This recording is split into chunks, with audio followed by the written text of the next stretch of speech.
Welcome back to the Jersey Sports Final. This past week, the Lakewood Blue Claws had a special guest at the ballpark. Former Red Sox star Jim Rice on hand for first pitch honors and to sign autographs with the hundreds and hundreds of Blue Claws fans who lined up to say hello. Rice had one of the greatest seasons in baseball history in 1978. 46 home runs, 139 runs batted in, more than 400 total bases. He's a man that knows about hitting, and more than a few of us want to know about his near miss with the Hall of Fame. It's Jim Rice on this week's installment of Then and Now. Hitting a baseball to me was just natural. As far as hitting a home run, we were never taught to hit home runs. We were taught to hit line drives. I could hit the ball at the ballpark, but I didn't consider myself a home run hitter. I could hit home runs, but I was more of a line drive hitter. From 1975 to 1989, Jim Rice hit plenty of line drives and home runs for the Boston Red Sox. During that time, he earned a reputation as one of the most feared hitters in the American League. His career .298 average with 382 home runs proved a compact swing could generate home runs and a high batting average. We were taught to get the head out, get the barrel out. Guys now are looping their swings. A lot of guys are saying stay inside the ball. We were not taught to say stay inside the ball. We were taught to get the barrel out in front. Just remember one thing, whenever you swing a baseball bat, the bat's always got to be out in front of your front shoulder. Is that if your bat's on your right shoulder, you're a right-handed hitter, you just drop your right shoulder. So if you have your bat here, you drop your right shoulder, the barrel's always out in front of you. A lot of guys want to go here and turn, and the bat is still back behind them.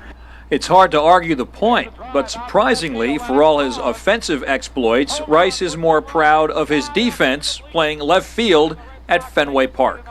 For me, making a play off the wall, holding the guy to a single, that was my biggest thrill. And of course, you know, I had some pretty good shoes to fill out there. You had Williams, then Yaz, and then myself, pretty good. So my key thing was being able to play the wall. And I knew I could hit, but I wasn't a good fielder. I could field, but they said I was a bad fielder, so I really worked on my fielding. And by going out to Fenway Park and being able to conquer the wall, I became a pretty good fielder. But it's Jim Rice, the hitter, that we remember most. Pitch is a curve into deep left field,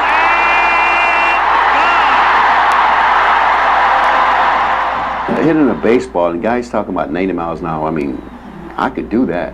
But hitting a golf ball in the middle of the fairway, when you have people on the left side and people on the right side, I played in the Hope, I played in the Crosby, I played in the Gargiola, that's nerve-wracking. That's tough to do. And then one year, Joe Gargioli wanted me to hit a golf ball off the first tee, and I did it. I don't know how I did it, but I did this to it. For all of his accomplishments, there are still two gaps on Rice's resume. One is an elusive world championship, his Red Sox falling short in 7 games in 1975 and in '86. And then a place in the Baseball Hall of Fame.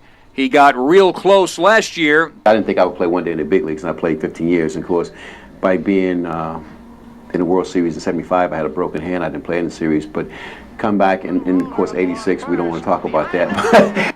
It has to be maddening for 14 years, but you're getting so close. Does it bug you? Do you just say if it happens, it happens? I mean, how do you approach the fact that many of us feel you should be in the Hall of Fame, but as of yet you're that close? I approach it every day just like life. Life goes on. I don't worry about it.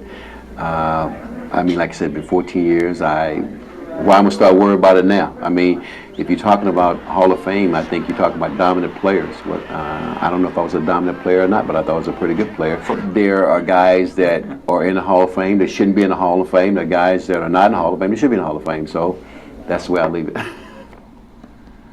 Jim Rice in the final year of eligibility for the Baseball Hall of Fame on the writer's ballot. Now, if he doesn't make it in 2009, and he did come close last year, his fate would then rest with the Veterans Committee down the line. And this coming from a guy who grew up rooting for the Yankees, and against that guy, the man deserves to be in the Hall of Fame. I don't have a vote, but if I did, he would have gotten it by now. Thanks for watching. We'll see you again next week.